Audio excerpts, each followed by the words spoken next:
Saya membaca Bible, Susi berpesan ketika datang roh Hamed, roh kebenaran, dia akan memuliakan aku, bukan menghinakan aku. Oke, gini aja Bang Juma. Salam satu Tuhan. Para sahabat, dukung semua ya channel Densa News Muslim. Di like, di subscribe, di share sebanyak mungkin untuk supaya mencegah sahabat-sahabat kita di luar sana tidak terpengaruh terhadap pemurtadan.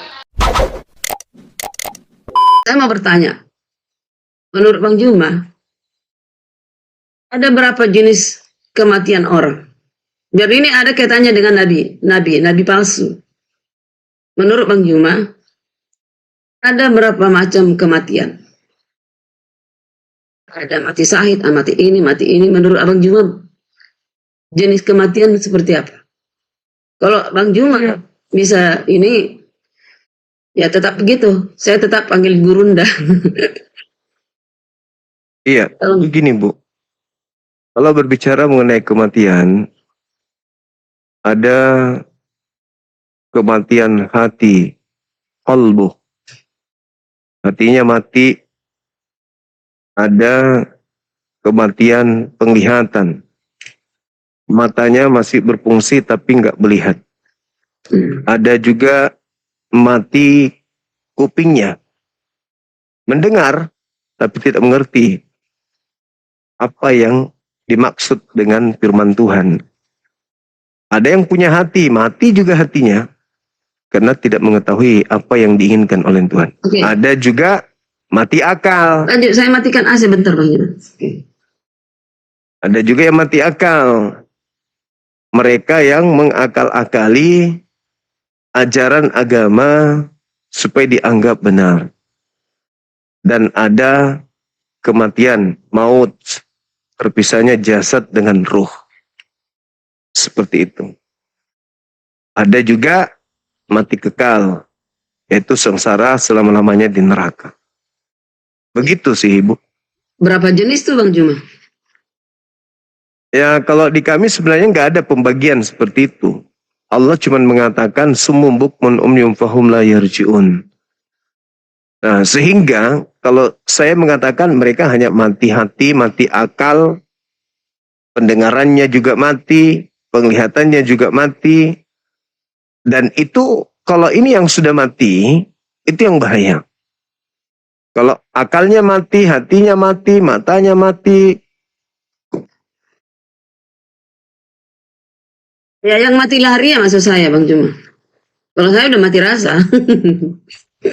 Mati lahiriah maksudnya. Jenis-jenis mati lahiriah. Seperti apa? Ya, beda. Jadi ada kaitannya dengan kematian Tuhan Yesus. Biar saya jelaskan mati menurut Kristen Bang Juma. Boleh saya jelaskan? Halo? Ngelek. Cuma ngelek.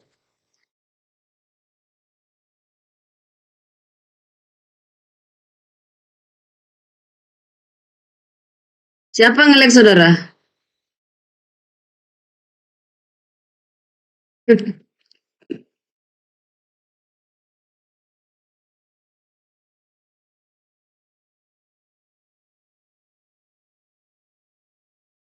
Ngelek ya? Ngelek Iya. Bang Juma? Betul. Ngelek.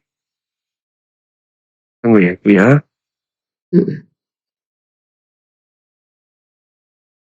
Saya. Hujan bukan? Enggak juga.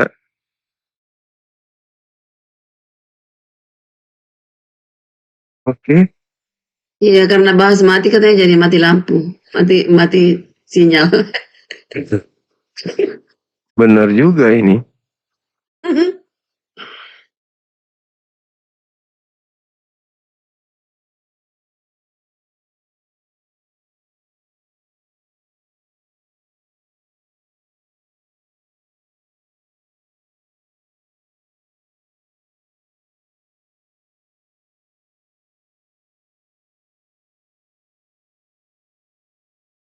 Lanjut Bu, lanjut. Oke. Ya, menurut kami Bang Juma, mati ada lima jenis. Yaitu secara lahiriah ya. Ada yang pertama mati biasa. Tiba-tiba dia tidur, nggak bangkit lagi. Mati biasa ya Bang Juma. Yang kedua, mati konyol. Mati konyol itu dia ada seseorang curanmor, lalu kena gebukin massa, ya kan?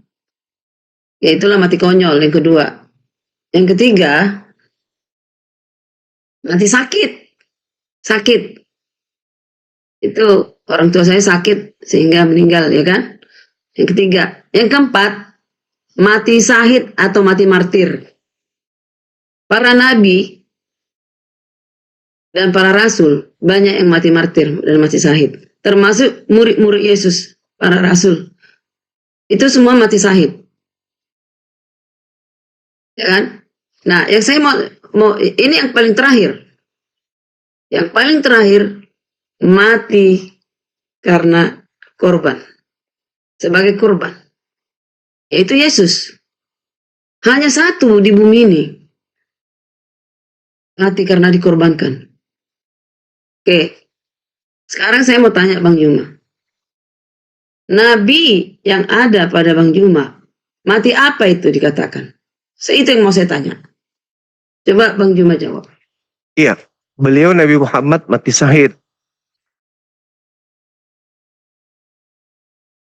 Oke. Mati Iya. syahid itu seperti apa maksud Bang Juma itu? Mati syahid itu mati. Sama dengan mati martir kan? Oh, beda. Beda. Kalau mati syahid itu mati dalam memperjuangkan kemudian agama Allah. Itu disebut Perjuangkan Bang Juma, coba. Nabi Muhammad memperjuangkan kemudian Islam. Gini, maksudnya contoh nih, Paulus atau siapa mati mengenaskan seperti Petrus, salibkan saya seperti Yesus. Jangan lagi seperti Yesus, balikkan saya, kepala saya ke bawah. Dia bilang begitu. Sampai di akhir hidupnya. Jadi bukan karena apa ya? Karena kebenaran lah, bukan karena dendam pribadi gitu. Bukan masalah Bang Juma benci dengan saya, lalu saya bukan seperti itu. Nah, ciri-ciri Nabi yang mati syahid adalah ya seperti murid-murid Yesus. Dia karena mengatakan sesuatu yang bukan pribadi dia. Dia mengatakan kebenaran yang dari Tuhan, sehingga orang lain membencinya, dia dihukum mati. Mati disiksa ya termasuk. Jadi coba Bang Juma jelaskan seperti apa yang Bang Juma maksud Nabi Bang Juma mati syahid. Kalau kami mati martir sama sih. Mati martir masih syahid sama. Mati syahid. Ya, jadi kalau di dalam Islam, Ibu, orang yang mati di dalam memperjuangkan agama Islam, itu adalah orang yang mati syahid. Mati dalam memperjuangkan Islam, memperjuangkan agama Allah, perintah Allah, itu mati syahid. Itu dalam Islam tuh. Nah, sedangkan kita juga harus mengetahui bahwa ada juga orang yang mati karena dikutuk. Al-Quran surah Ali Imran ayat 33. Bagaimana kemudian Allah Subhanahu wa taala menjelaskan bahwasanya orang yang membenci Allah hanyalah dan membenci Rasulnya atau Nabi Isa, itu hukumannya adalah disalibkan, dibunuh. Begitu juga ketika kita lihat dalam kitabnya orang Yahudi, di data ulangan 18 nomor 20. Kan dibunuh juga itu. Jadi tidak semuanya orang yang mati itu mati dalam keadaan martir itu karena mati syahid. Tidak semuanya. Di Al-Quran surah Al-Ma'idah maksud saya. Jadi tidak semua orang yang mati itu syahid. Kalau seperti, mohon maaf, dalam pandangan saya kalau kita berbicara terkait dengan siapa? Paulus. Kami menganggapnya bahwa Paulus itu bukan mati syahid, tetapi mati kemudian untuk menggenapi apa yang ada di dalam kitabnya orang Yahudi, Ulangan. Karena memerangi ajaran yang benar. Maka dia kemudian mati dibunuh. Mati mengenaskan. Bukan mati-mati ayam, teman-teman. Mati memang betul-betul mati. Gitu. Jadi tidak semuanya disebut mati yang penting dia martir, yang penting dia berjuang demi banyak orang, dia kemudian disebut syahid. Enggak. Orang yang mati syahid itu adalah orang yang mati berjuang di jalan Allah. Wala tahsabannal ladzina qutilu fi sabilillah amwat. Jadi orang yang mati di dalam memperjuangkan ajaran Allah, itu yang disebut syahid. Nah, sedangkan Paulus, ajaran yang mana yang diperjuangkan sampai dia disebut syahid? Bang Juma, Paulus yang dari Tarsus adalah rasul di dalam kekristenan. Ya kan? Paulus mati syahid, dieksekusi dan dipenggal kepala di Roma sekitar tahun 67 Masehi. Ya kan? Itu pada masa pemerintahan Kaisar Nero. Coba, itu jelas itu datanya di sini. Iya, tapi dia mati itu bukan karena memperjuangkan agama Allah, ajaran Allah. Dia mati karena memperjuangkan ajarannya sendiri. Iyalah. Makanya coba ibu lihat di dalam Kisah Para Rasul 21 nomor 15 sampai nomor 27. Kenapa Paulus bertobat dari mengajarkan agama Kristen? Kalau yang diperjuangkan itu adalah agama Tuhan, ajaran Tuhan maksud saya. Ajaran Tuhan yang benar. Di Kisah Para Rasul berapa? Di mana? Kisah Para Rasul 21 nomor 15.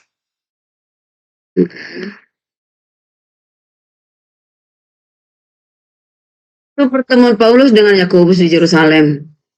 Sesudah beberapa hari lamanya tinggal di Kaisarea, berkemaslah kami lalu berangkat ke Yerusalem. Apa ini Bang Juma? Nggak ada. Sampai nomor 27, Bu. Oke, kita baca nggak apa-apa. 26. Kita baca semua ya? Boleh, supaya ketahuan bahwa ternyata Paulus itu bertobat dari mengajarkan agama yang membebaskan manusia dari Taurat, kan gitu. Oke. 16. Bersama-sama dengan kami turut juga beberapa murid dari Kaisarea. Mereka membawa kami ke rumah seorang bernama Manason. Ia dari Siprus dan sudah lama menjadi murid. Kami akan menumpang di rumahnya. Ketika kami tiba di Yerusalem, semua saudara menyebut kami dengan suka hati. Pada keesok harinya pergilah Paulus bersama dengan kami mengunjungi Yakobus. Semua penatua telah hadir di situ. Paulus memberi salam kepada mereka, lalu menceritakan dengan terperinci apa yang dilakukan Elohim di antara bangsa-bangsa lain oleh pelayanannya. Mendengar itu mereka memuliakan Elohim, lalu mereka berkata kepada Paulus, "Saudara, lihatlah, beribu-ribu orang Yahudi telah menjadi percaya dan merasa semua rajin memelihara hukum Taurat. Tetapi mereka mendengar tentang engkau, bahwa engkau mengajar semua orang Yahudi yang tinggal di antara bangsa-bangsa lain untuk melepaskan hukum Musa. Sebab engkau mengatakan supaya mereka jangan menyunatkan anak-anaknya dan jangan hidup menurut adat istiadat itu. Jadi bagaimana sekarang? Tentu mereka akan mendengar bahwa engkau telah datang kemari. Sebab itu, lakukanlah apa yang kami katakan. Di antara kami ada 4 orang yang bernazar. Bawalah mereka bersama-sama dengan engkau. Lakukanlah pertahiran dari dirimu bersama-sama dengan mereka. Dan tanggullah biaya mereka. Sehingga mereka dapat mencukur rambutnya, maka semua orang akan tahu bahwa segala kabar mereka dengar tentang engkau sama sekali tidak benar. Melainkan bahwa engkau tetap memelihara hukum Taurat.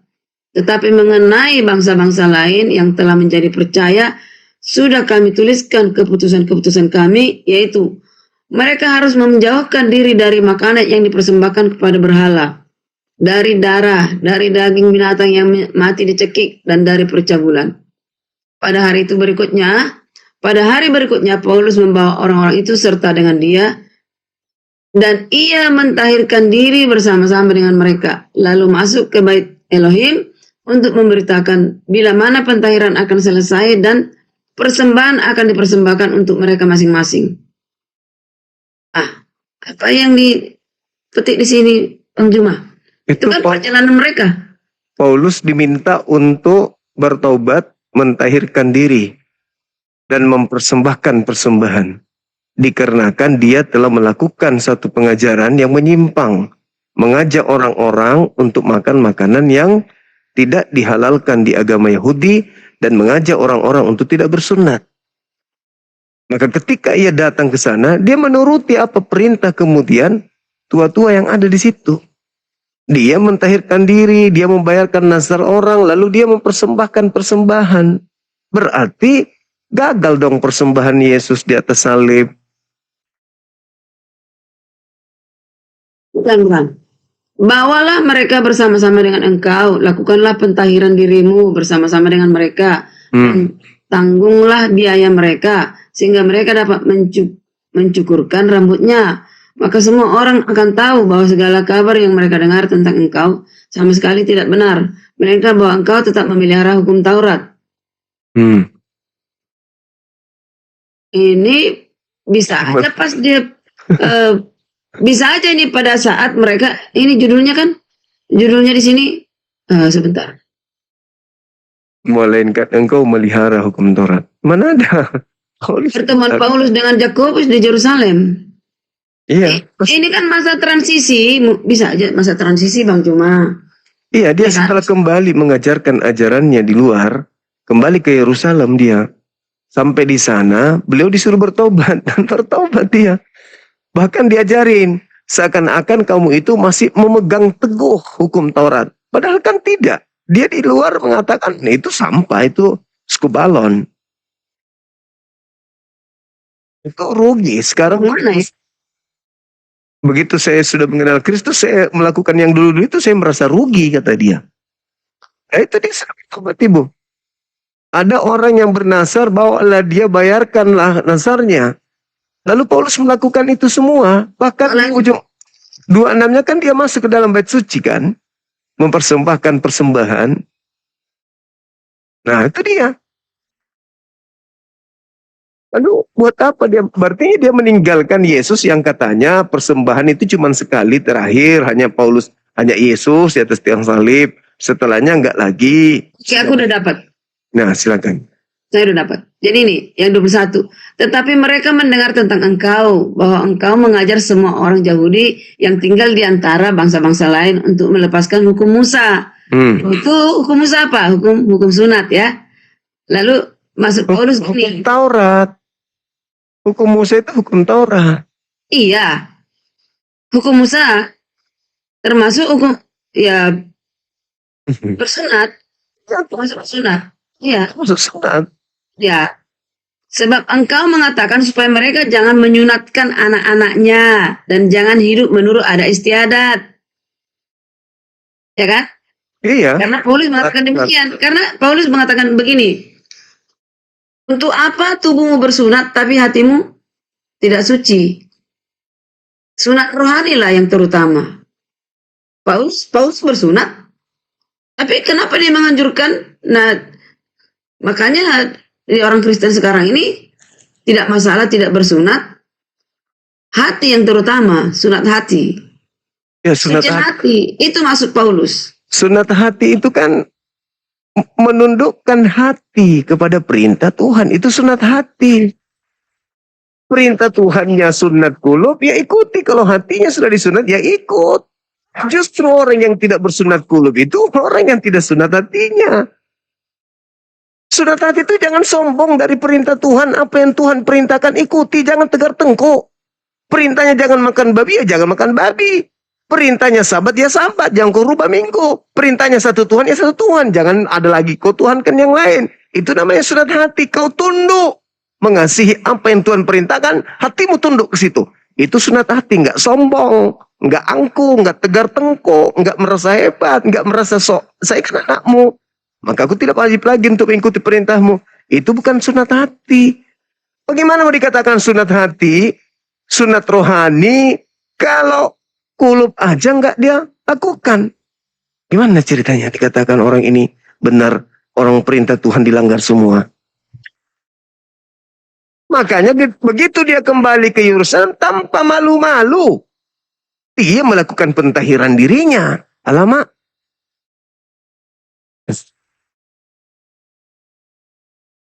Jelas itu. Ya, tapi ini Paulus belum konfirmasi. Bisa ke bawahnya kita baca. Silakan. Paulus ditangkap. Ketika masa 7 hari itu sudah hampir berakhir, orang-orang Yahudi yang datang dari Asia melihat, ini udah mulai pergerakan ternyata ya. Udah mulai. Nomor 26-nya dulu Ibu, boleh dibaca. Oke. Pada hari berikutnya, Paulus membawa orang-orang itu serta dengan dia. Dan ia mentahirkan diri bersama-sama dengan mereka. Lalu masuk ke Betania untuk memberitahukan bila mana pentahiran akan selesai. Ya semua pentahiran Bang Juma. Kita kan selalu pentahiran. Kenapa? Itu memang rutinitas. Kayak kami itu perjamuan kudus. Itu wajib dilakukan. Perintahnya itu sudah rutinitas gitu loh. Perintahnya.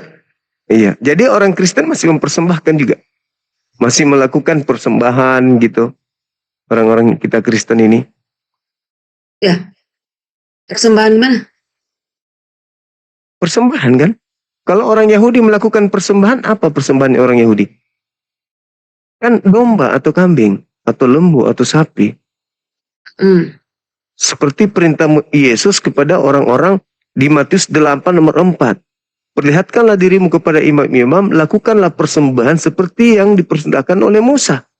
Nah, berarti Paulus melakukan persembahan yang dilakukan oleh Nabi Musa. Beda Bang Juma. Loh kok beda? Jadi persembahannya apa? Kalau di bait suci, persembahannya apa ini?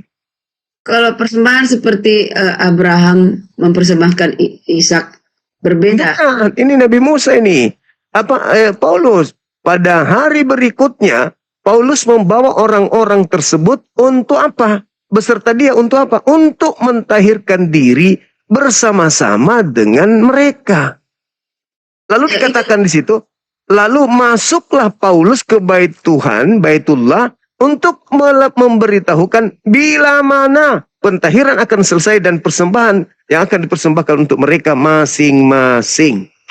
Paulus melakukan persembahan. Sementara di luar Yerusalem dia mengajarkan tidak ada lagi persembahan. Karena sudah ada Yesus sekali untuk selamanya dan untuk dunia. Begitu kembali ke Yerusalem, tajinya hilang. Tanduknya hilang. Dia mentahirkan diri. Artinya ajarannya memang hanya untuk non-Yahudi. Begitu berhadapan dengan orang Yahudi, dia mengkerek. Hilang dia punya taji. Kan memang dia mengatakan Galatia 1:15, aku rasul yang diutus untuk non-Yahudi. Oke. Tapi non-Yahudi doang. Tidak untuk orang Yahudi. Begitu dia kembali ke Yerusalem, loh kok kembali jadi Yahudi dia?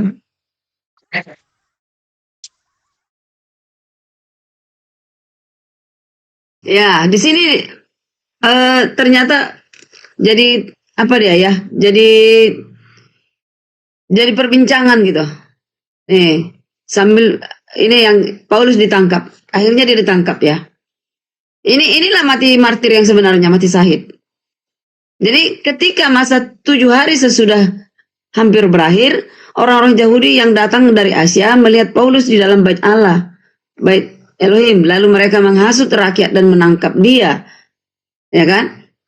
Mereka menghasut rakyat dan menangkap dia sambil berteriak, "Hai orang-orang Israel, tolong, inilah orang yang di mana-mana mengajar semua orang untuk menentang bangsa kita." Menentang hukum betul. Taurat. Betul. Saya Dan menentang hukum Taurat. Gimana mau mati sakit? Ya. Yang dikatakan apa itu kita periksa dong. Itu kan Terus ini dituliskan menceritakan yang sebenarnya yang terjadi. iya, Paulus Oke. dibunuh gara-gara menentang Tuhan dan menentang hukum. Oke. Itu kan mati syahid itu. Dan di tempat ini dan sekarang ia membawa orang-orang Yunani pula ke dalam bait Elohim dan menajiskan tempat suci ini. Nggak boleh. Jadi gini udah dapat Bang Juma. Paulus, ya kan? Kan orang-orang Israel mengatakan di luar Israel ada kafir. Elohim yang mengatakan itu. Orang yang, ya, Pauluslah seseorang yang di antara dua. Dia bangsa Yahudi, dia orang Israel, pergi mengabar Injil keluar, di luar dari Israel. Nah, bagi mereka itu nggak boleh. Bagi orang Yahudi nggak boleh.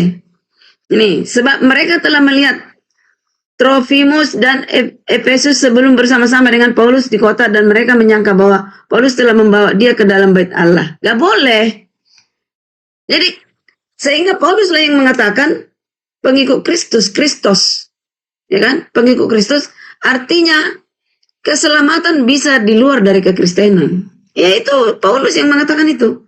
Maka gemparlah seluruh kota dan rakyat datang berkerumun lalu menangkap Paulus dan menyeretnya keluar dari bait Elohim dan seketika itu juga semua pintu gerbang bait Elohim ditutup.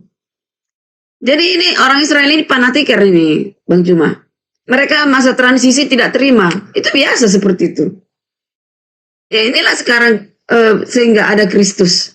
Jadi kalau dikatakan Yesus tidak mengenal Kristen, ya kan? Memang kita yang mengikuti. Yesus tidak mengenal Kristen. Kristen yang mengikuti Kristus, yaitu Kristus pengikut Kristus. Kristen itu maksudnya. Ini memang wajarlah Paulus ini bapak dari kekristenan. Itu wajar. Iya. Wajar. Jadi Karena Bang Juma secara lahiriah Paulus ini jong dia 0, bahkan nyawanya habis ini. Oke, Rahmat datang silakan bantu saya, dia mungkin lebih sempurna.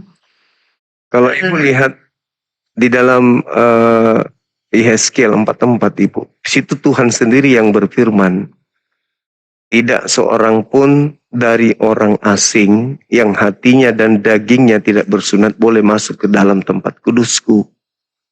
Itu firman Tuhan. Makanya ketika Paulus datang membawa orang-orang asing, ya orang Yahudi marah. Pasti itu. Karena memang dalam agama mereka gak boleh. Orang asing ini dianggap najis. Orang-orang tidak bersunat ini dianggap najis sama mereka. Gak boleh masuk di rumah suci. Gak bisa.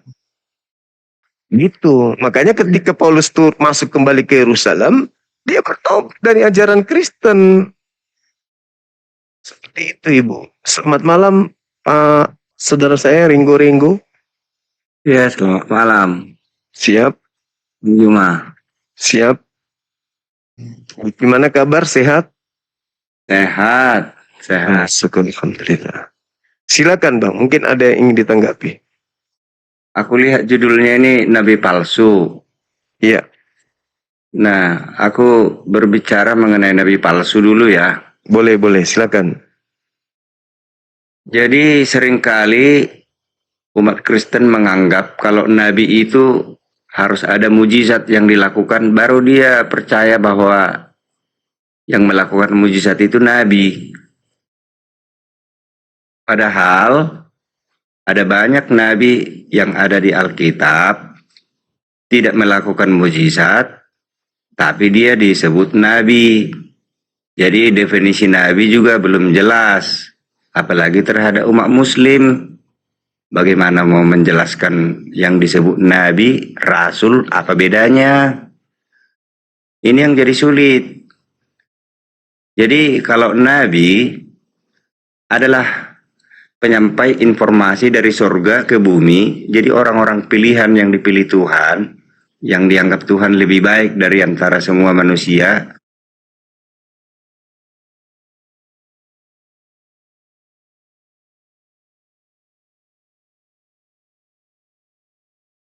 Dia nabi, jadi nggak ada syarat kalau nabi dia harus mengadakan mujizat. Ada nabi yang tidak mengadakan mujizat seperti Yeremia, Yehezkiel. Memang banyak nabi yang mengadakan mujizat, tapi jangan disebut bukan nabi itu. Tidak ada mujizat yang dia buat, itu nggak boleh. Nah, ini yang membuat menjadi sulit membedakan mana yang nabi yang benar, mana yang nabi yang tidak benar.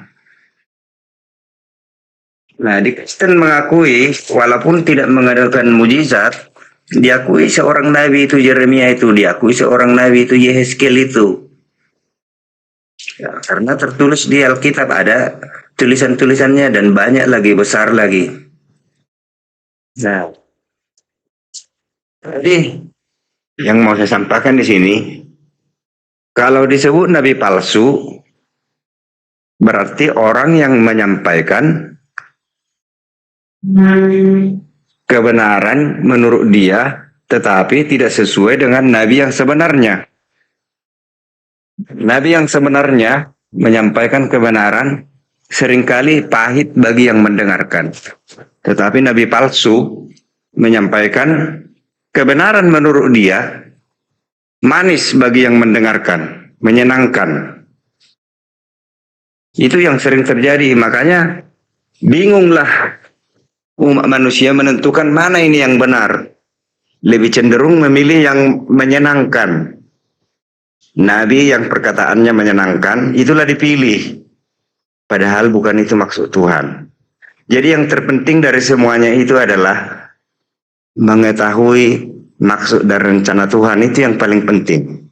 Kalau kita tahu maksud dan rencana Tuhan, maka kita akan dapat memilah mana nabi yang benar, mana nabi yang palsu. Itu aja yang bisa saya sampaikan. Terima kasih. Oke, baik. Terima kasih Pak Saudara Renggo ya. Jadi kalau berbicara mengenai nabi, di dalam Islam itu jelas tertulis dalam surah Ali Imran ayat 81.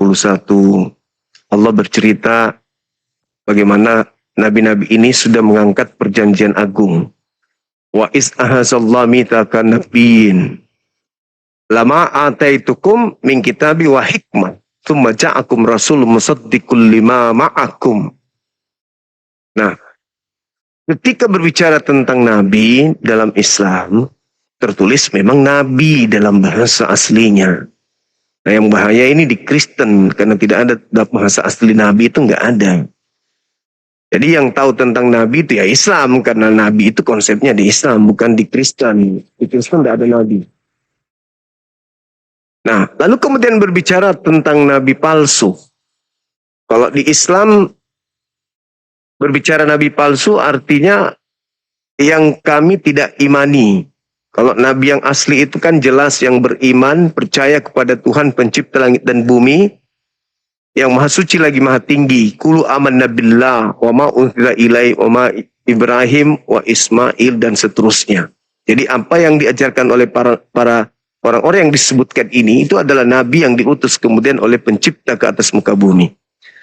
Termasuk Isa dalam pandangan Islam. Nah, Isa ini setelah mengajar diangkat oleh Allah, muncul penulis-penulis kitab Bible menuliskan tentang Nabi Isa dalam perspektif bahasa Yunani.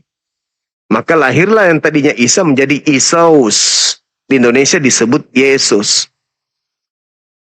Yesus mengatakan di dalam pengajarannya kepada kaumnya, Bani Israel, agar mereka Bani Israel waspada kepada nabi-nabi palsu yang datang kepada mereka menyamar seperti domba, padahal mereka adalah serigala yang buas. Kalau berbicara mengenai serigala yang buas, menyamar dia, nah saya teringat dengan konsep Kejadian 49 nomor 27. Yakub memanggil Benyamin dan berkata, Benyamin, aku ingin menubuatkan, meramalkan tentang laku keturunanmu kelak. Apa itu? Keturunanmu akan berlaku seperti serigala. Benyamin. Filipi 3 nomor 5, Paulus mengaku dari keturunan Benyamin. Yesus mengajar waspadalah kepada serigala. Waspadalah kepada orang Farisi. Paulus orang Farisi. Paulus orang keturunan Benyamin yang dinubuatkan adalah keturunan serigala. Nah, Paulus sebagai orang Farisi dan keturunan Benyamin, di mana Yesus hanya untuk kaumnya Bani Israel, diambil lalu diajarkan ke orang-orang Roma dan Yunani, bahkan sampai ke Indonesia. Taurat yang hanya untuk kaum Bani Israel, hak milik kepunyaan Bani Yakub, diambil Paulus lalu dijajakan keluar daripada Bani Israel. Artinya apa yang dinubuatkan oleh Nabi Yakub tentang anaknya sendiri yang bernama Benyamin, lakunya seperti serigala, merampas, lalu setelah merampas membagi-bagikan hasil rampasannya. Terjadi kepada Paulus. Waspadalah kepada nabi palsu yang datang kepadamu nyamar domba padahal dia serigala. Nah, datang kepada siapa? Datang kepada murid Yesus. Berarti serigalanya ada di abad pertama. Datang kepada murid-murid Yesus. Kenapa disebut sebagai nabi palsu? Karena ajarannya memakai nama kitabnya orang Yahudi, utusan yang datang kepada Yahudi, Tuhannya orang Yahudi, ajarannya orang Yahudi, disama-samakan dengan ajarannya tapi palsu. Nabi tapi palsu, pemimpi tapi palsu, penglihat tapi palsu, pengajar tapi palsu. Oleh karena itulah ketika kita mendudukkan perkara nabi palsu ini, ya Paulus nabi, Kisah Para Rasul 13 nomor 1. Di situ dikatakan ada beberapa nabi, pengajar dan nabi di Antioquia, di antaranya Saulus. Begitu saudara, silakan.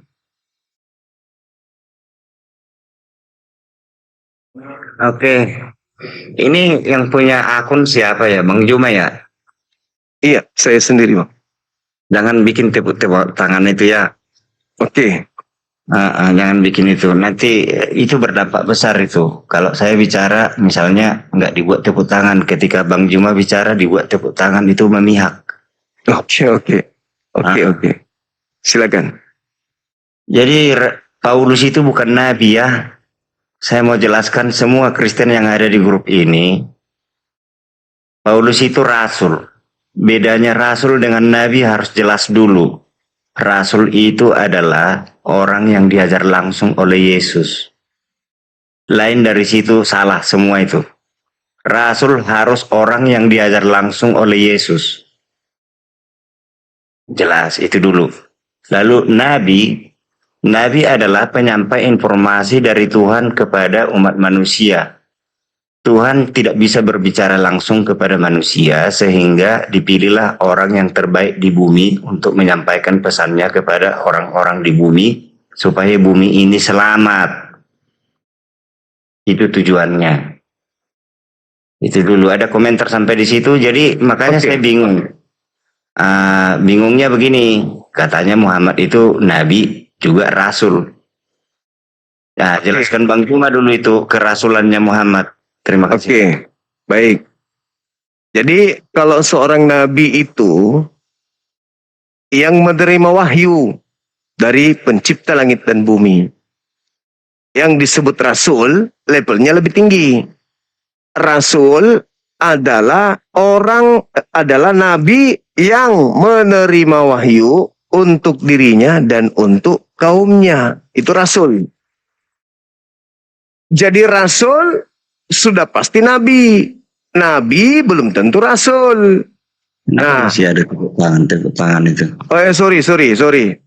Jadi kita lihat polanya tentang nabi ini yang lebih dulu kemudian dinyatakan oleh agama Yahudi di dalam Bilangan 12 nomor 6. Di situ dikatakan, dengarkanlah perkataanku ini, jika di antaramu ada seorang nabi, maka aku Tuhan akan menyatakan diriku kepadanya dalam penglihatan, dan aku akan berkata kepadanya melalui mimpi. Itu nabi untuk dirinya sendiri.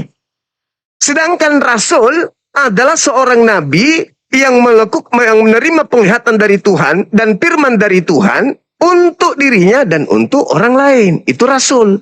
Jadi kalau Paulus sudah rasul, otomatis dia nabi. Kalau dia bukan nabi, lalu kemudian dia rasul, berarti dia rasul palsu.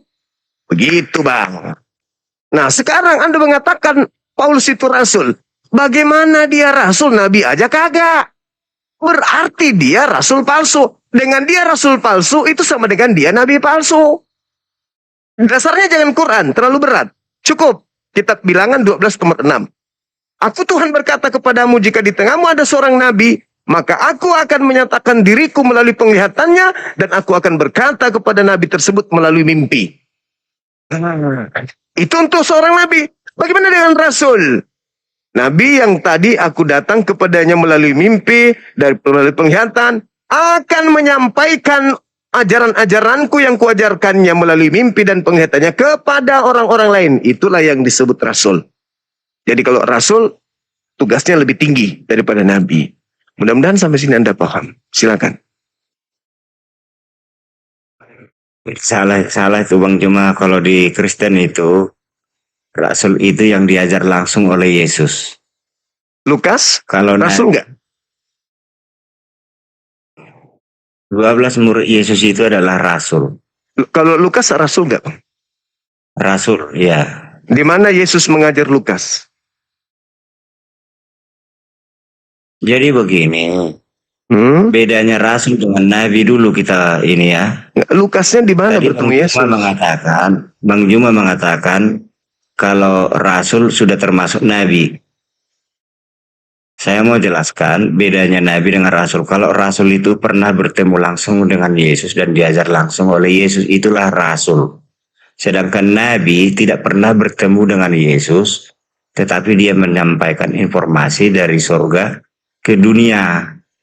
Itu. Jadi kalau nggak tepat, nggak cocok kita bertemu dalam hal ini, bagaimana bisa nyambung? Itu dulu. Nyambung nggak? Ya, Andalah yang nggak nyambung abangku, karena rasul itu adalah utusan pencipta langit dan bumi, bukan utusan Yesus. Yang Anda maksud mungkin Sekarang apostolos kita uji. mungkin. Coba kita uji dulu. Kalau Silakan. nabi-nabi yang ada di Alkitab, jelas semua kronologi historisnya. Itu yang tertulis di Alkitab, jelas. Kronologi historisnya jelas. Iya, karena memang cerita yang disusun. Jelas ya. Kalau disusun secara manusia pun itu, kayaknya manusia nggak sanggup menyusun seperti itu. Karena Buktinya seperti itu tersusun. pun tidak ada tertulis di Al-Quran. Membuktikan bahwa Muhammad adalah Nabi, saya sudah baca Al-Quran. Coba jelaskan dulu membuktikan bahwa Muhammad adalah Nabi. Kronologis historisnya. Kronologis historisnya. Nabi Bacalah Yeremia 1. Bagaimana kronologis Yeremia sebagai Nabi tidak membuat mujizat yang mirip dengan Muhammad, tidak ada melakukan mujizat. Kata siapa Nabi Muhammad? Yeremia. Maksudku begini. Bang Gila, dengar dulu. Coba baca dulu Yeremia 1 itu. Meyakinkan nggak? Kata-kata manusia nggak itu Yeremia 1, pasal 1 itu. Tapi di Al-Quran ada nggak satu pasal gitu menjelaskan bahwa Muhammad adalah Nabi? Ada kronologis historisnya yang bisa diyakinkan. Silakan. Seorang Nabi, Bilangan tadi itu Bang. Bilangan 12:6. Tolong percaya dengan dalil itu. Di situ bilang ada nabi di antaramu, aku Tuhan akan menyatakan diriku kepadanya melalui penglihatan dan berkata kepadanya melalui mimpi. Itu nabi. Tidak diceritakan nabi itu harus ada kronologisnya begini. Di mana diceritakan Tuhan menjelaskan itu? Itu nggak ada. Tuhan tidak menjelaskan. Kalau ada di tengah-tengahmu nabi, maka aku akan menceritakan dari A sampai... Nggak ada yang kayak gitu-gitu. Contoh. Jadi begini Bang Juma. Udah 8 aliran sesat dari Muslim di Indonesia ya. Udah 8 yang saya ketahui itu dari informasi yang masuk ke saya. Ada 8 aliran sesat yang membawakan ajaran Islam di Indonesia. Karena orang bisa mengaku nabi, tapi sulit membuktikannya dia itu nabi benar apa tidak. Jadi harus ada alat pengukur. Alat pengukur dia itu nabi yang benar atau tidak. Coba itu Karyana baca Yeremia 1. Supaya tahu dulu Bang Juma inilah alat pengukur seorang nabi. Kenapa Anda mengukur nabi saya dengan kitabnya orang Yahudi? Masing-masing Kita nabi itu mau- beda. Beda Kita dong. mau menyelidiki seorang nabi atau nabi palsu mengaku-ngaku nabi. Coba Yeremia 1 itu. Ya, aku baca ya. Silakan. Yeremia 1 ayat 1. Inilah perkataan-perkataan Yeremia bin Hilkiah dari keturunan imam yang ada di Anatot di tanah Benyamin.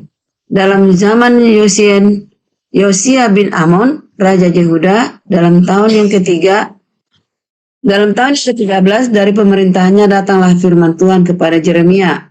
Firman itu datang juga dalam zaman Joyakim bin Yosia, Raja Yehuda, sampai akhir tahun yang ke-11, zaman Zedekia bin Yosia, Raja Yehuda, hingga penduduk Yerusalem diangkut ke dalam pembuangan dalam bulan yang kelima. Yang Anda, saudara ingin jual di situ itu apa? Yang mau saya jual Bang Juma, ada kerajaan apa di waktu dia dipilih menjadi nabi, ada tahunnya, ada bulannya, dan semua detail di situ. Ada lagi yang lebih penting. Ada di situ perkataan Tuhan, sejak kamu di dalam kandungan aku sudah memilihmu. Ada itu. Kalau diteruskan nanti dibaca, di dalam kandungan pun kamu, aku sudah memilihmu. Itu kepada Yeremia loh. Coba yakinkan saya bahwa Muhammad itu nabi melalui Al-Quran. Silakan. Al-Quran surah Ali Imran ayat 81, beliau dipilih sebelum seluruh nabi ada di atas muka bumi ini. Ya, bacakan.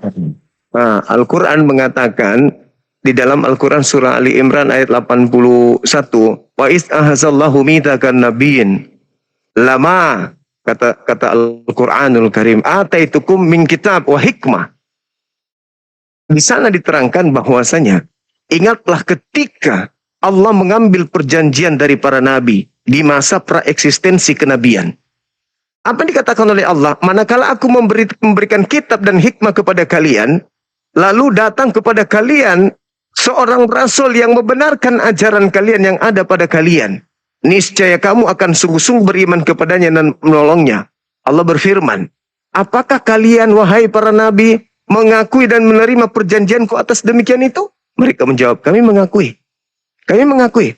Allah berfirman, kalau begitu bersaksilah kamu wahai para nabi, dan aku menjadi saksi bersama kamu tentang datangnya seorang rasul, yaitu Nabi Muhammad. Jadi di masa praeksistensi kemudian terlalu banyak itu tambahan kayaknya itu. Apa yang tertulis itu aja bacakan dulu. ya itu Tadi kau bacakan para dalam nabi, bahasa Arab. para Bacakan nabi, dalam bahasa Indonesia itu aja. para Jangan nabi, ditambahin. para nabi mengambil persaksian agung bahwa para nabi bersaksi akan datangnya nabi penutup bernama Nabi Muhammad. Makanya diterangkan di ayat yang lain, makana Muhammadun. Bang Juma terlalu jauh. Jadi begini maksudku. Pemahaman Anda yang nggak sampai soalnya.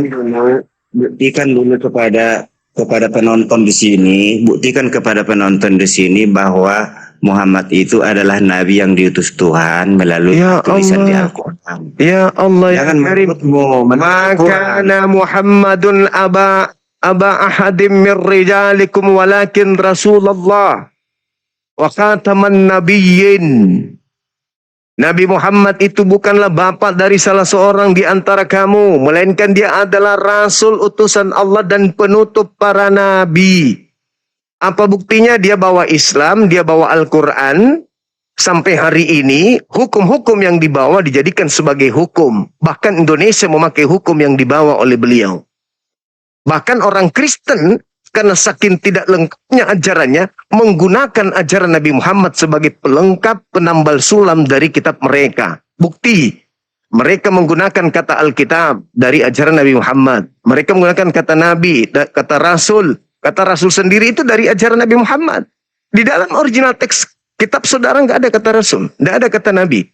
Saking sempurnanya kenabian Nabi Muhammad, maka beliau punya ajaran mensuplai kekurangan data di dalam agama saudara. Pahami itu dulu.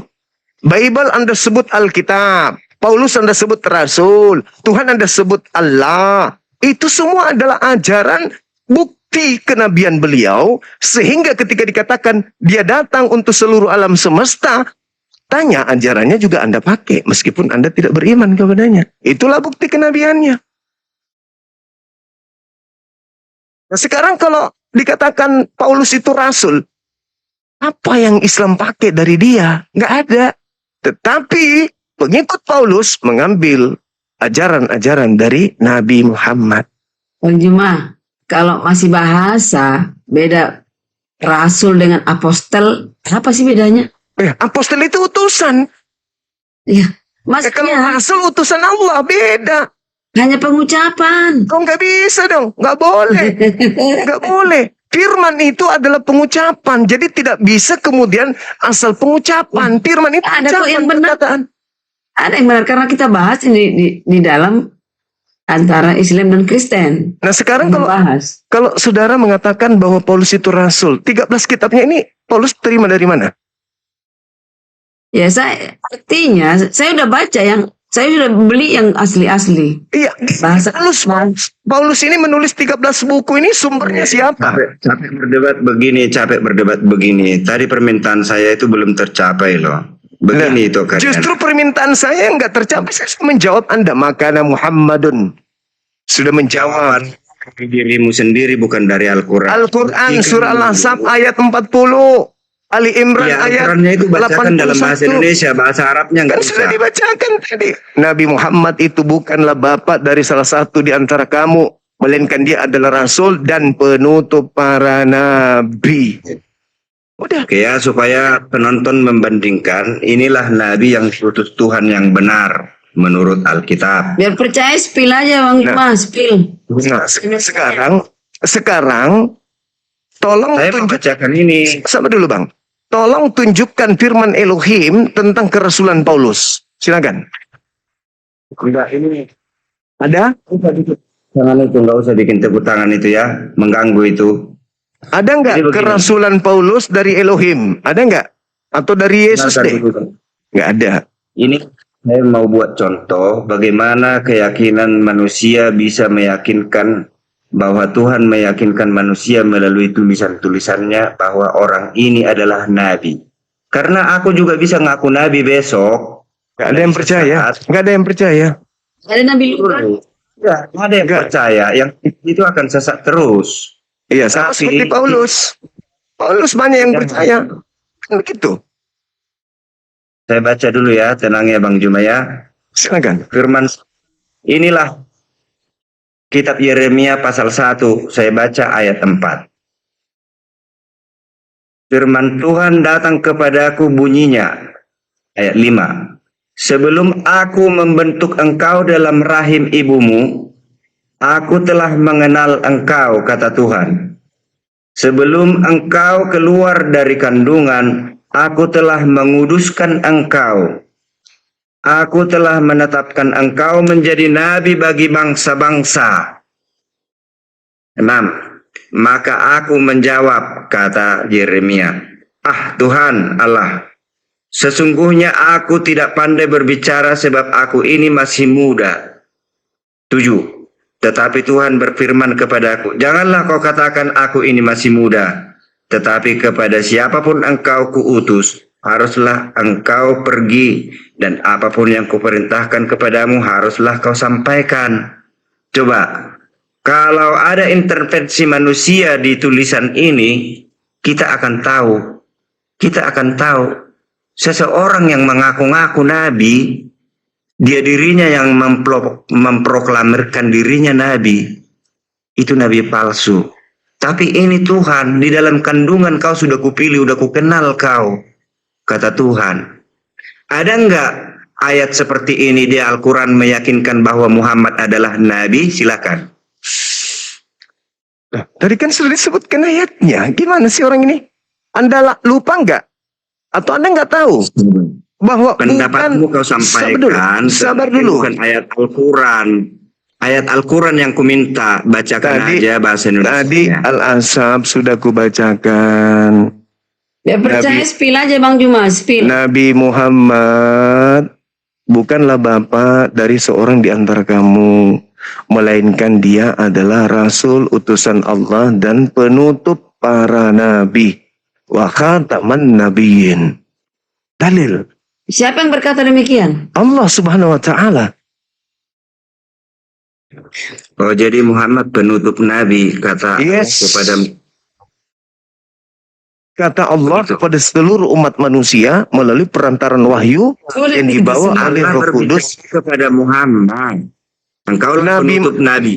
Nabi Muhammad itu menerima wahyu dari Allah melalui perantaraan Roh Kudus. Boleh spill Bang Juma, boleh spill bahasanya. Apa maksudnya spill? Di apa di Loh, kan tinggal layar. Anda lihat kan cuma terjemahan. Anda lihat Al-Quran surah Al-Ahzab ayat 40 di Google. Udah kelihatan kok di situ. Kan begitu. Jadi begini Bang Juma ya. Karena ada yang bertentangan tulisan dari Al-Quran dengan Alkitab, maka saya harus memilih. Ada satu nih yang palsu, ada yang benar. Betul. Harus Betul. memilih. Harus memilih memang. Nah sekarang 13 kitab Paulus itu dari mana? Jangan dulu ke situ. Ya, nggak Jadi, mau ke sana. ada Bukan Paulus. memang. Karena Begini, dia adalah nabi palsu. Gitu. itu tuduhanmu. Lah, itu fakta. Dari mana 13 bukunya? Menurutmu Dari itu mana fakta. 13 buku yang dia pelajari Oke. dan membongkar habis ajaran Musa? Ayo, Jadi dari mana? begini ya. Silakan. Bang Juma. Silakan. Ya. Ada dua ajaran yang berbeda, saling bertentangan. Yesus dan Alkitab Paulus. mengatakan, sabar dulu. Di Alkitab ini aku udah ambil kesimpulan dua hal, bahkan tiga. Dua hal itu bertentangan Al-Quran dengan Alkitab. Satu, bahwa An-Nisa 157 tidak didukung oleh ayat yang lain membuktikan siapa yang menyerupakan, bagaimana prosesnya, di mana terjadi, tidak ada yang mendukung. Padahal di Alkitab, kalau Yesus tidak disalibkan, mulai dari Kejadian sampai Wahyu gugur semua, karena semua sasaran Alkitab adalah mengenai rencana penebusan. Bohong itu. Jadi gagal semua. Itu bohong itu. Alkitab itu, maaf Bohong. saya lanjut. Alkitab itu saling mengunci. Kebenaran di dalam Alkitab itu saling mengunci. Kalau ada dirubah isi Alkitab ini, saya tahu. Itu bohong. Maaf, saya bukan saja sendirian yang tahu. Orang yang serius mempelajari Alkitab, dia tahu kalau itu dirubah. Ada intervensi manusia, dia tahu. Jadi orang yang sudah mengenal maksud dan tujuan rencana Tuhan, kalau membaca Alkitab, ada yang asing kalimat di dalam, dia tahu. Oke. Ada rohnya. Oke, Iya. baik. Saya Lagi membaca Al-Quran. Oke, Ini bukan oke. Tuhan yang kau kenal. Gitulah Oke, aku baik. membaca Al-Quran. Oke, baik. Saya ingin membacakan sebuah data di dalam kitab saudara ya. Tolong ditanggapi, jangan kayak menyek-menyek dalam berdiskusi. 2 Petrus 2 nomor 1 dikatakan begini. Sebagaimana nabi-nabi palsu dahulu tampil di tengah-tengah umat Elohim, demikian juga di tengah umat Elohim tampil pengajar-pengajar palsu dan akan guru-guru palsu. Mereka memasukkan pengajaran-pengajaran sesat yang membinasakan. Pertanyaan saya, Bung. Siapa yang memasukkan ajaran-ajaran asing ke dalam ajaran orang-orang Yahudi? Bisa Anda jawab? Itu bisa lah. Silakan. Siapa yang memasukkan ajaran asing ke dalam ajaran orang Yahudi? Silakan. Ajaran-ajaran Nabi yang benar itu tidak populer, tetapi ajaran-ajaran Nabi palsu lebih populer. Nah, Kenapa? ngaco kan ngaco. Nabi palsu itu, Ngaco. belum. Nabi palsu, pengajar palsu memasukkan ajaran asing ke dalam ajaran Elohim. Ya, kalau Pertanyaan bicara. saya, pertanyaannya, siapa yang memasukkan ajaran asing ke dalam ajaran Elohim? Yang mana Anda mengulangi pengajar, pertanyaan ya. karena Anda nggak menjawab, saudara. Anda nggak Begitu menjawab. saya jawab, Anda udah ribut. Anda tidak menjawab. Saya bertanya, siapa yang memasukkan ajaran-ajaran asing di dalam ajaran Elohim? Elohim tidak pernah mengajarkan jangan bersunat. Siapa yang memasukkan ajaran itu ke dalam ajaran Elohim? Demikian juga di tengah-tengah kamu, di antara kamu akan muncul guru-guru palsu yang memasukkan ajaran Sesat yang membinasakan. Pertanyaan saya, siapa guru palsu, pengajar palsu yang memasukkan ajaran asing ke tengah-tengah pengajaran Elohim? Elohim mengatakan jangan makan babi, ibadah sabat, terus dikatakan bersunat. Nah, siapa yang merubah semua itu? Ajaran asing yang masuk ke sana. Bahkan mengatakan Torah itu adalah tinja. Siapa itu? Harus ada tokoh, harus ada orang. Ya. Silakan. Bang Juma, buktikan Torah adalah tinja. Di mana? Sudah itu? Filipi 3. Udah tadi. Nomor 8. Saya baca. Ya, silakan. Silakan. Pasti sama. Ini Itulah pengajar jangan palsu ya. sembarangan. Makanya kalau makanya. ngomong, nggak usah banyak Udah ngomong dibahas nanti kejebak. tadi. Anda kalau tidak tahu dalil, belajar sama saya juga nggak apa-apa. Jangan gengsi. Masuknya lahirnya dianggap sampah, tinja. Itu hukum Taurat yang dianggap sampah. Salah arti. Loh, kok salah arti pula, Mak? Makanya, Udah kan? enggak, saya cuma tidak ingin menanggapi karena saya tahu argumentasi ibu ini lemah. Ketika Filipi ini diceritakan kemudian oleh Paulus terkait dengan hukum yang dianggapnya tinja, itu adalah hukum Torah. Makanya Pasti sama pengertiannya. makanya Tes aja, dikatakan aja dia. makanya dikatakan di Galatia 2 nomor 16, tidak ada orang yang dibenarkan karena menjalankan hukum Torah. Itulah Paulus.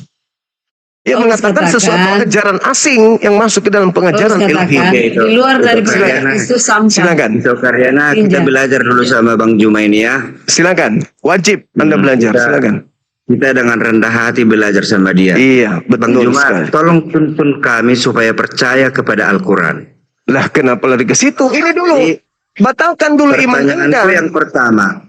Bang Batalkan Juma, dulu iman Anda. saya mau belajar sama kamu. Dibaca itu, dibaca. Tenang Batalkan aja. dulu Iya. iman Anda. Batalkan dulu iman Jadi, Anda. Bahwa Paulus Bang itu Juma, adalah nabi palsu. Kalau Anda sudah Kau batalkan lebih itu, pintar dari aku. Kau lebih Kalau banyak Anda- menghafal kitab dari kalau aku. Anda sudah Saya mau membatalkan belajar kepercayaan kepadamu. Anda kepada Paulus sebagai nabi dan rasul, baru kita belajar Islam. Selama Anda masih percaya kepada si rasul palsu ini, selama itu juga Anda nggak bisa masuk Al-Quran. Karena Al-Quran hanya bisa bagi orang yang berakal. Bagaimana Anda mau belajar Quran Anda punya akal tidak berfungsi? Coba, Baca aja, baca. Baca aja Silakan. di silakan. 3 ayat. Mulai dari 4. Enggak, saya mau belajar sama Bang Juma ini. Bisa nggak dituntun saya? Jangan-jangan orang buta menuntun orang buta juga. Tidak Saya orang bisa. Saya katakan kepada saudara, Al-Quran hanya untuk orang yang berakal. Berakal enggak Anda? Bisa nggak saya uji kalau Anda berakal? Saya bisa buktikan detik ini juga Anda orang yang tidak berakal. Dalam agama ya. Saya Ya, kalau silakan. Oke. Ketika dikatakan bahwasanya Maria melahirkan manusia bernama Yesus. Pertanyaan saya, yang dilahirkan pencipta atau ciptaan? Jawaban Anda. Udah lewat 1 detik. Kau bilang detik ini pun. Makanya jangan asal ngomong. Saya kan belum mendengarkan jawaban Anda. Jawaban Anda yang menentukan Belum detik detik itu. ini pun udah lewat Jawaban 1 detik. Anda. Tuh mulai ganti dia. Makanya omonganmu simak. 1 detik. Pertanyaannya jelas. Yang dilahirkan Maria pencipta atau ciptaan? Detik pertama. Teng jawab. Gugur langsung. Cipta. Ah, pencipta. Berarti Maria melahirkan penciptanya. Gila nggak tuh? Oh. Waras lah itu orang kayak gitu. Kan udah aku bilang kalian Lanjutkan, tidak Bang. berakal. Jelas Kalau tau? kau nggak mau tahu dengan apa yang ku bilang, Jelas kan? saya akan Mengatakan ya. kalian tidak akan masuk Bang Islam Juma, Jangan karena saya kalian akan belum. mundur. belum berakal. Kamu tidak mau dengar apa yang mau ku bilang demi Baru- keselamatanmu. Saya Ada mundur. keterangannya Bang Juma, dengar dulu. Silakan. Belajar. Silakan. Maria melahirkan pencipta atau ciptaan? Untuk membuktikan Iya. Anda berakal atau tidak, silakan. Pendapatku. Jadi jangan begini Bang Juma. Lari kau ke Maria, lari ke Filipi tinja, lari ke ini. Satu-satu dulu. Tadi saya kan mengatakan yang bisa masuk Islam adalah orang yang berakal. Bagaimana Anda bisa masuk Islam sementara Anda punya akal baru berfungsi? Saya buktikan, Anda minta saya buktikan. Saya tanya, Maria melahirkan pencipta atau ciptaan? Apa jawabannya? Pencipta. Maksud Bang Juma ini semua Kristen tidak berakal. Hanya Muslim yang Selama dia berakal. masih Kristen, Bang Juma mengatakan Kristen tidak berakal, Muslim Selama- saja yang berakal. selama dia masih Kristen. Dalam hal agama ya, bukan dalam hal yang lain. Apa yang mut saya itu? Jangan dimut saya keluar nanti. Itu buktinya ketika saya tanya, apakah Maria melahirkan Putus pencipta sama saya, dengarkan. Kalau enggak, saya keluar. Kan begitu, Bu. Kamu yang butuh sama saya, Bang Juma. Enggak dong. Saya enggak butuh sama kamu. Enggak dong, enggak dong. Saya saya dimut. Ya ini sih sudah tidak di-mute. Jangan emosian, jangan emosian. Itu Nah, pengaruh. tepuk tangan itu jangan dibuat ya. Masa yang kayak gitu Tahu juga Anda ya. mengatur? Saya yang kayak gitu juga diatur-atur. Anda siapa rupanya kayak penjajah Ini kayak TikTok memihak kamu. Aku tahu TikTok memihak kamu. Ya sudah, ini tepuk tangan untuk Anda. Bukan itu admin. Enggak, TikTok juga enggak adil. Saya udah perhatikan TikTok. Tidak adil. Muslim yang dibela. Lanjut, silakan. Nah, jadi begini Bang Juma. Tuntun dulu aku supaya percaya kepada Al-Quran. Tadi pertanyaanku, buktikan dulu bahwa Muhammad itu adalah nabi yang bisa dipercaya. Loh, kurang apa lagi kenabiannya? Bisa dipercaya. Dia, cobalah ya. Ketika Yesus mengatakan Yohanes 16 nomor 7, 8, 9, 10, 11, 12 sampai 15. Apabila Roh Hamad datang, dia akan memuliakan aku. Tolong tunjukkan ajaran Nabi Muhammad yang menghina, menghujat Nabi Yesus. Ada. Kalau saya membaca Paulus yang mati dengan jalan kutuk Yesus. Saya membaca Bible, penulis Lukas, Markus, Matius, Yohanes yang diludahin, ditampar, diseret, ditonjok, ditelanjangin, digantung, ditombak, kemudian dibunuh. Yesus. Sedangkan Yesusnya berpesan, ketika datang Roh Hamad, roh kebenaran, dia akan memuliakan aku, bukan menghinakan aku. Oke, gini aja Bang Juma. Kita tes dia. Jelas, toh? Kita Jelas. tes dia dengan pengetahuanku. Dalam Filipi 3 ya. Iya, Coba nanti apa pengertian dia. Kalau sama, silakan. berarti kami yang benar. Nggak saling ini. Nggak pernah konfirmasi apa-apa. Oke, ini ya. Silakan. Apa pengertianmu itu, Rahmat, tentang ini? Coba Filipi 3 ayat 4. Ku baca ya. 4. Sekalipun aku juga ada alasan untuk menaruh percaya pada hal-hal lahiriah. Sekalipun aku juga ada alasan untuk menaruh percaya pada hal lahiriah. Jika ada orang lain menyangka dapat menaruh percaya pada hal-hal lahiriah, aku lebih tinggi. 5. Disunat pada hari ke-8 dari bangsa Israel, dari suku Benyamin. Ini Paulus nih bersaksi. Orang Ibrani asli tentang pendirian terhadap hukum Taurat. Aku orang Parisi, kata Paulus. 6. Tentang kegiatan aku, penganiaya jemaat, tentang kebenaran dalam mentaati hukum Taurat, aku tidak bercacat. 7. Tetapi apa yang dahulu merupakan keuntungan bagiku, sekarang kuanggap rugi karena Kristus. Jelas ya? 8. Malahan segala sesuatu kuanggap rugi karena pengenalan akan Kristus Yesus, Tuhanku, lebih mulia daripada semuanya. Oleh karena dialah aku telah melepaskan semua itu dan menganggap sampah supaya aku memperoleh Kristus. Coba artikan itu. Sama nggak dengan itu? Coba. Jadi kalau pengertianku, statusnya si Paulus ini tadinya namanya kan Saulus. Dia menjadi Paulus oleh Tuhan. Tuhan yang membuat namanya menjadi Paulus. Hanya ada 2 di Alkitab ya, mungkin yang saya ingat, bukan 2. Yakub menjadi Israel itu kehendak Tuhan. Saulus menjadi Paulus kehendak Tuhan. Itu membuktikan kepada kita bahwa Tuhan bekerja kepada Paulus. Jadi, maksud Paulus di sini, aku secara lahiriah juga Farisi, aku juga Yahudi, aku juga. Jadi memenuhi syarat dia bagi orang-orang Yahudi yang menyalibkan Yesus itu, bahwa dia sebenarnya ada di pihak mereka secara lahiriah. Tetapi itu semua sampah ternyata. Tidak ada suku, tidak ada marga Israel. Siapa yang mengerti maksud dan kehendak Tuhan, itulah yang diterima Tuhan. Itu maksud Paulus di sini yang dibacakan tadi. Itulah pengertianku. Kalau salah, mungkin ada yang lain bisa menjelaskan. Kalau Juma kayaknya enggak. Bagaimana Juma mengerti Alkitab sedangkan Al-Qurannya saja tidak dimengerti? Iya. Jadi nih tak ajarin ya adik ya, tak ajarin. Malahan segala sesuatu, paham enggak arti segala sesuatu? Paham enggak itu dulu? Semuanya. Semua, termasuk hukum Taurat? All. Yes. Bukan, maksudnya segala yang mengenai lahiriah. betul. Iya. Mana yang Yang mengenai lahiriah itu semua Berbanding tidak lahiriah. berguna. Dengan rohani. Sekarang ketika dikatakan bahwasanya mentaati hukum Taurat, aku tidak bercacat. Terhadap hukum Taurat, aku orang Farisi. Dan dia mengatakan bahwa segala sesuatu itu, segalanya kuanggap rugi.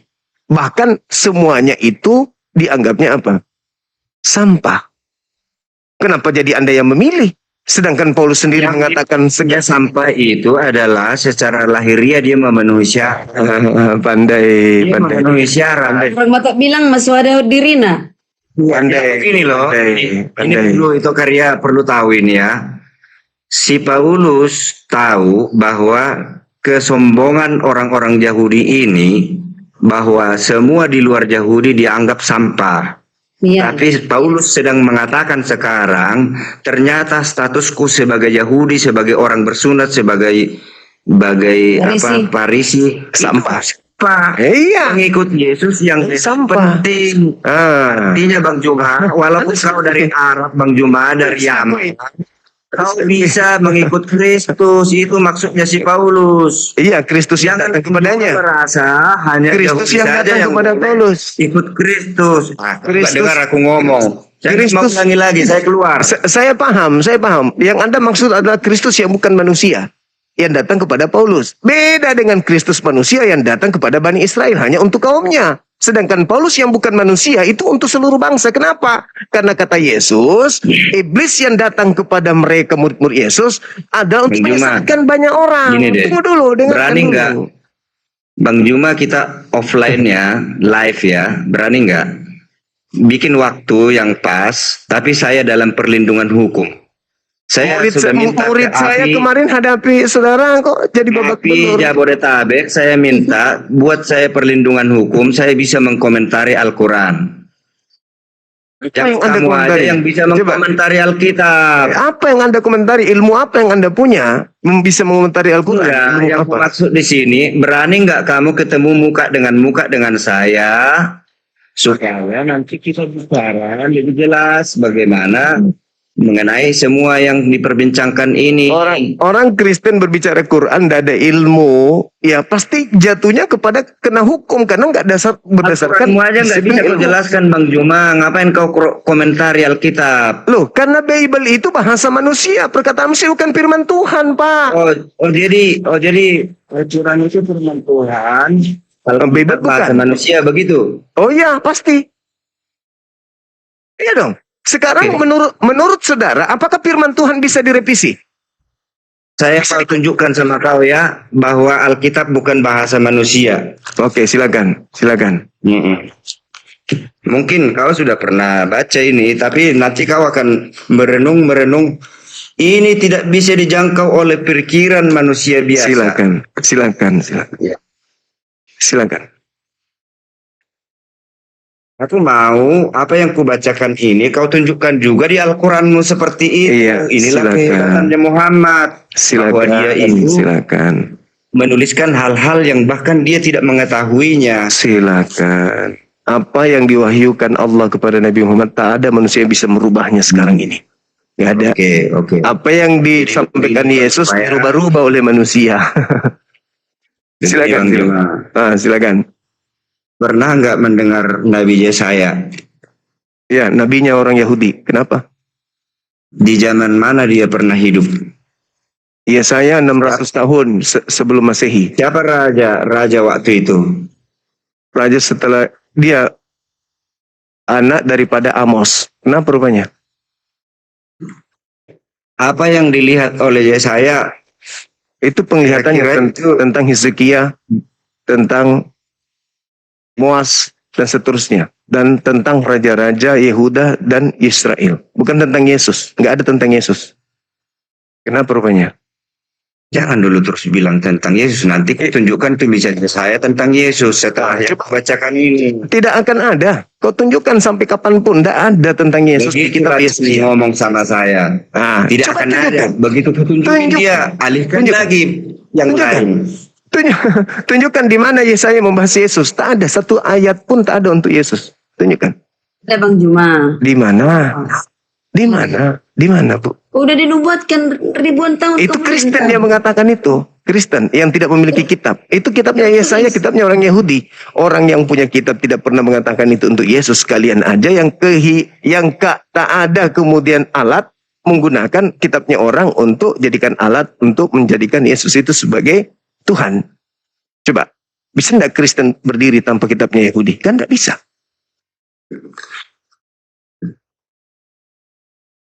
Ayo, Saudara Ringo, apa yang Anda ingin tunjukkan di kitab Yesaya? Saya mau cari di kitab Yesaya penglihatan yang ditunjukkan kepada Yesaya itu di luar nalar manusia. Baru mau cari? Jadi mau cari. Oh, kirain sudah tahu. Ya.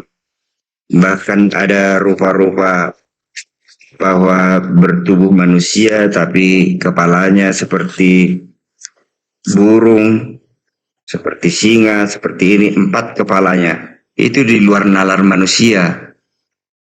Nah, kalau kita menuduh dia itu omong kosong, gila, atau apapun, tapi ada makna tersembunyi yang orang tidak memahami. Maksud Tuhan di situ, sanggup kau menyelidiki aku.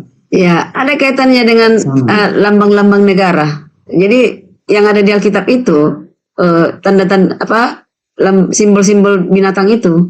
Jadi semua negara binatang-binatang lambangnya. Indonesia burung Garuda, ya kan? Singapura singa. Itu masuk ke nubuatan. Semua negara lambangnya adalah binatang-binatang. Dan ini ada di Bible. Di Al-Quran tidak ada itu. Tidak ada. Melambangkan binatang-binatang. Itu ya. Amerika. Makanya aku bilang kronologis historisnya pun tidak ada, jadi nggak meyakinkan gitu. Saya lebih nggak yakin lagi terhadap kitab Anda, karena kitab Anda mengambil terjemahan kitabnya orang. Kan nggak apa-apa. Gitu. Biasa Bang Juma, semua negara lambangnya binatang-binatang. Anda cuma mengambil kitabnya orang kok sombong. Gimana sih abangku ini? Terjemahan kitabnya Yahudi dipakai. Yang Anda maksud itu Yesaya 40 yang Anda maksud. Sombong. Yesaya 40 nomor 31 juga ada dalam Yehezkiel 1 nomor 10. Itu diterangkan tentang 4 wajah itu, binatang Raja Wali. Bang Juma, kita nggak pantas bermegah. Ini saya temukan satu nih, Yesaya 6. Dalam tahun matinya Raja Uzia, jelas ya. Dalam tahun matinya Raja Uzia, aku melihat Tuhan duduk di atas tahta yang tinggi menjulang.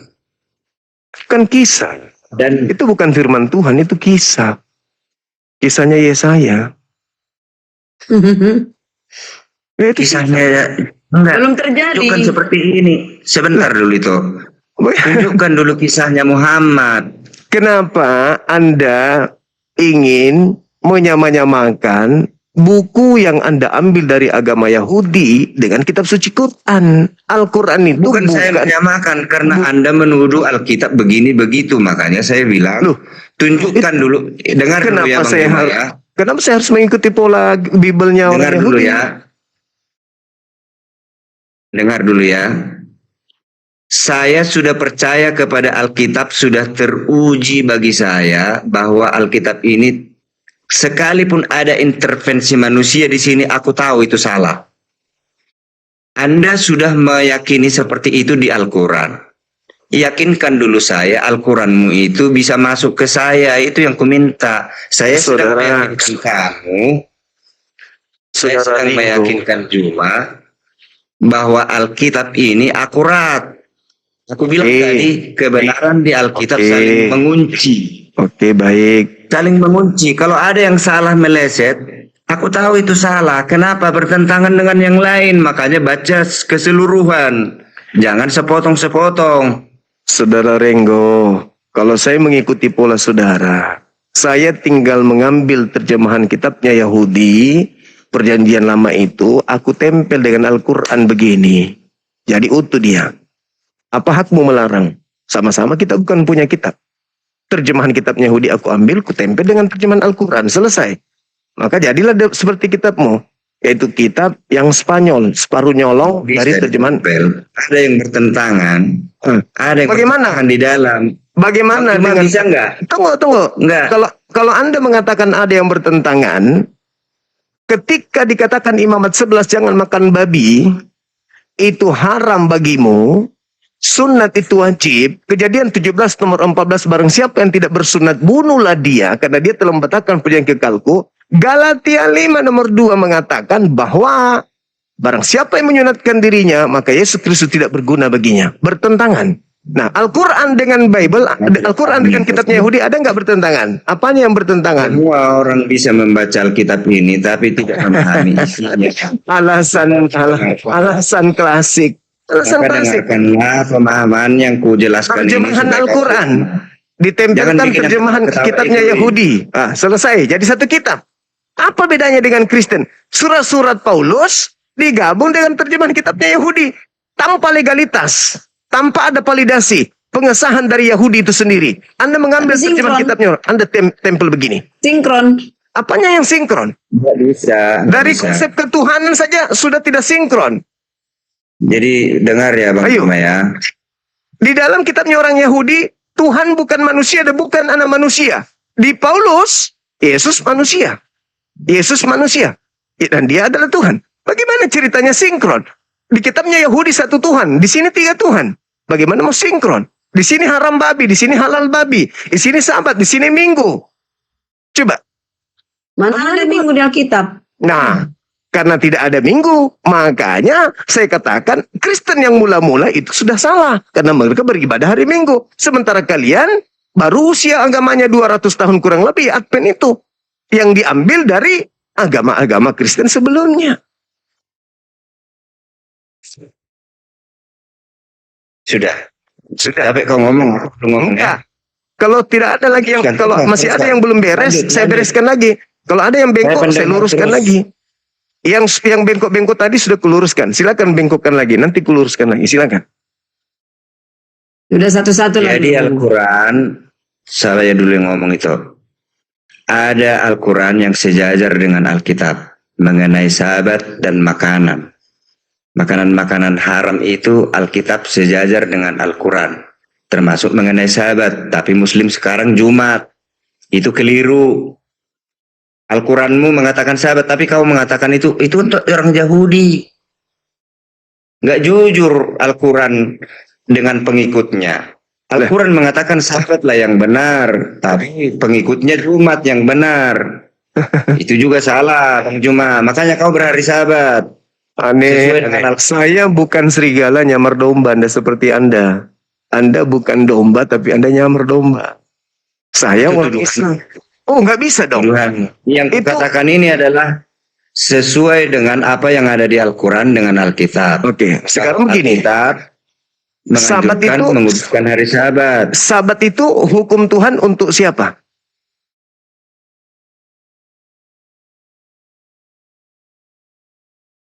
Oh, jadi pertanyaanku nggak pernah kau jawab. Pertanyaanmu mau kau jawab.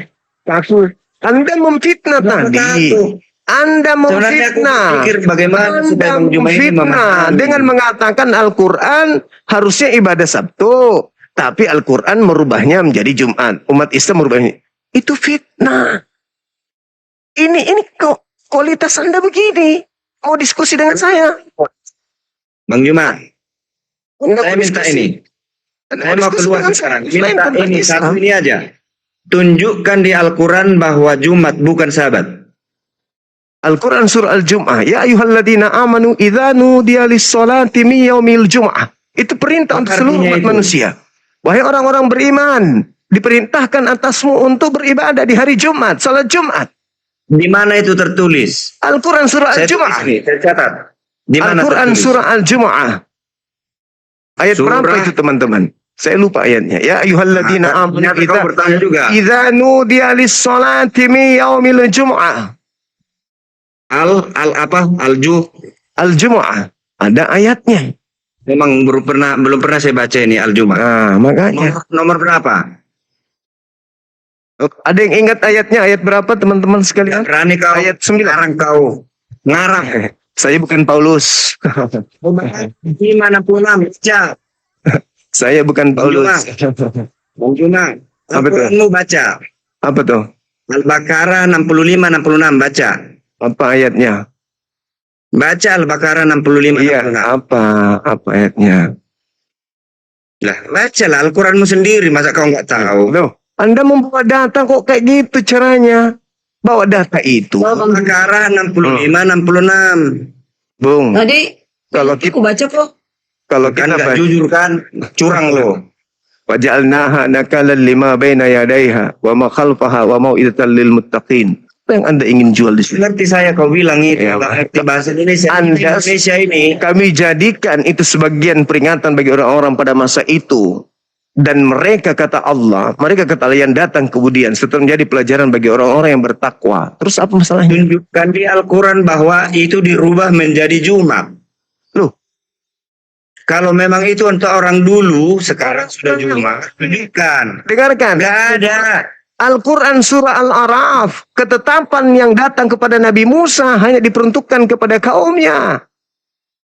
Bukan hanya Al-Quran yang mengatakan itu, tetapi juga di dalam kitabnya orang Yahudi, ulangan 33 nomor 1, nomor 2, nomor 4, ulangan 5 nomor 1, nomor 2. Itu hukum Torah hanya untuk kaumnya Bani Israel saja, Bani Yakub saja. Mazmur 147 nomor 19-20. Hukum-hukumku yang datang kepada Yakub, aturanku yang datang kepada Israel tidak kuberikan kepada bangsa lain. Kok kita ini di luar Bani Israel kok bisa-bisanya ngambil kitabnya orang Yahudi? Sementara ketetapan itu hanya untuk mereka. Ini siapa? Israel. Rambut saya, Maya. Saya keluar ya. Saya. Kamu yang punya host, kamu yang punya akun ini, kamu mute saya. Itu Aku tantang moderator kamu live itu. ya, live. Oke? Anda perlu belajar 200 tahun dulu. Live dulu kita. Jangan di sini sok hebat. Jadi kita bukan mencari sok hebat. Kau mengkomentari Alkitab terus, tapi Al-Quranmu sendiri tidak bisa kau pertanggungjawabkan. Gak bisa. Aduh, Bung. Di mana tertulis hari Sabat diubah menjadi hari Jumat? Kok hari Sabat menjadi hari Jumat? Kok hari Sabat menjadi hari Jumat? Hari Sabat itu Ya. hukum untuk Bani Israel. Ya, Jumat di mana? Jumat di mana? Tadi kan sudah kubacakan ayatnya. Kau bahasa Arab, nggak ngerti aku bahasa Arab.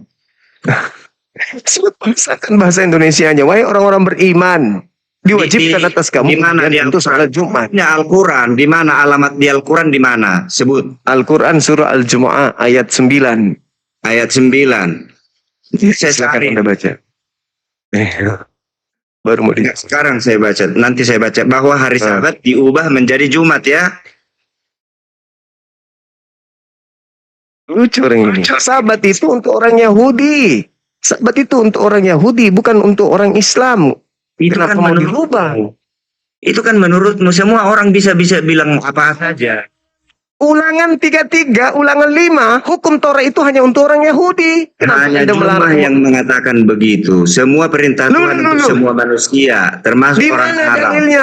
Di mana dalilnya itu? Di mana dalilnya bahwa hukum Torah Oh, itu jadi seluruh umat maksud manusia Tuhan dalilnya itu di mana? hanya Tuhannya Yahudi, bukan Tuhannya semua manusia. Bukan Keliru total kalau hukum begitu. Torah. Hukum Torah yang datang kepada Musa itu hanyalah milik kepunyaan orang Bani Yakub, bukan orang lain. Ada nggak suku lain di luar Yakub yang benar di mata Tuhan waktu itu? Nggak ngerti kau Di kan? mana? Di mana Di zamannya dalilnya? Yakub, memang mereka lah umat Tuhan. Di mana Tidak dalilnya? Tidak ada mana di luar dalilnya? itu. Gimana Di dalilnya? mana Kau nggak dalilnya? tahu sejarah. Ya mana Tanah dalilnya? Abraham. Abraham. Mana dalilnya? Tanah Kanan Tapi Abraham iya. diberikan Tuhan kepada Orang-orang bangsa Israel. asing yang hidup di tengah-tengah. Orang-orang asing yang hidup di tengah-tengah Bani Israel. Iya, aku tahu. Kejadian 17. Ngerti aku itu. Tapi kalau dikatakan hukum yang datang kepada Bani Israel diberikan kepada bangsa lain, itu mana dalilnya? Ada dalilnya. Jadi saya Ada. ulangi, Al-Jum'ah nomor 9. Hanya itu bukti bahwa Abang Juma bisa nggak baca Al-Jum'ah nomor 9 ini supaya kita puas gitu loh. Tadi saya bacakan sama Anda. Nggak apa-apa diulang lagi bahasa Indonesia, jangan Ya bahasa Arab. ayyuhalladzina amanu idza Jangan nudiya bahasa lis-salat. Loh, gimana sih orang ini? Bahasa Indonesia bikin. Nanti saya baca lagi nih, saya cari. Kenapa Anda maksa kali? Itu Al-Quran saya. Saya kan Nanti sudah aku mengatakan. berbahasa Ibrani, kau nggak ngerti Baik. apa gunanya. Iya. Saya kan bacakan bahasa Indonesianya juga tadi. Ya, bacakanlah bahasa Indonesia, tolong ya. Di dalam ayat itu dikatakan, wahai orang-orang yang beriman, apabila diseru untuk melaksanakan sholat pada hari Jumat, maka bersegeralah mengingat Allah. Tinggalkanlah semuanya itu. Tinggalkan. Kamu harus melakukan sholat Jumat. Yang demikian itu lebih baik jika kamu mengetahui. Itu perintah. Enggak, kau tambahin itu ayat itu. Nanti saya baca yang benarnya seperti apa. Saya nggak tambahin itu. Saya Paulus. Memang kau jauh. Paulus itu benar, kau salah. Jauh. Paulus dari mana? Dari mana Paulus mendapatkan 13 bukunya? Ajaran Dari kau tadi. sejajar Dari dengan tadi. Yesus. Dari tadi Anda nggak Ajaran berani jawab. Al-Quran bertentangan dengan Yesus. Oke, baik. Iya. Oke, baik. Al-Quran mengatakan Nabi Isa adalah utusan Allah. Itu Yesus benar. Yesus mengatakan dia adalah utusan Tuhan. Benar itu dua-duanya. Paulus mengatakan apa? Paulus Kamu mengatakan yang apa tidak tentang paham, dua-duanya Paulus itu benar. mengatakan apa? Bang Paulus Juma, mengatakan apa? Filipi 2 nomor 6 nomor 7. Dewa turun menjadi manusia bernama Yesus. Benar enggak tuh? Benar enggak ajaran Paulus tuh terhadap Yesus? Jadi Dewa jangan turun ke bumi. dengar ya. Dewa Bang turun Juma, ke bumi. Dewa Jangan turun ke bumi. kamarmu di sini 6.900 orang. Orang ini Kamu harga diri orang ini tinggi nangis. sehingga malu untuk menyerah. Penganggapanmu itu sangat dangkal. Kamu belum mengenal Paulus yang sesungguhnya. Kamu belum mengenal Muhammad yang sesungguhnya. Aduh. Hei, jangan sombong di sini ya. Kau jangan seenaknya bicara. Sekali kau Apa dihormati, bicara yang kau kubilang itu ngomong. benar. Nah, coba benar enggak ini? Dewa turun ke bumi menjadi Yesus. Filipi 2 6 nomor 7 8. Benar enggak itu? Benar enggak itu? Buka mic-nya. Buka mic-nya.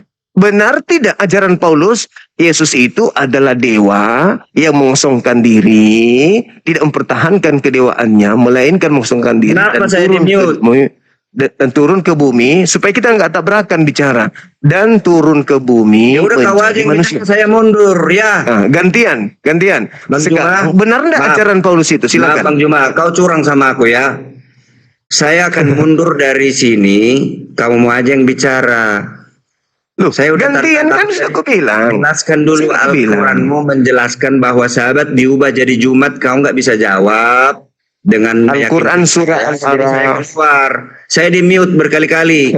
Sorry ya. Al-Quran surah Al-Araf ayat Ingat, kita live suatu 157. Api Jabodetabek, api Jawa Barat minta supaya ketemu kita. Oke Bang Juma. Oke.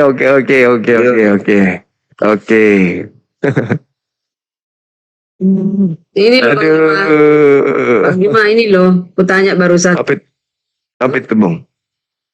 Mati syahid, Apa itu? tidak mati syahid. Siapa belum nggak mati syahid? Tuh, ini. Al-Quran mengatakan surah Ali Imran.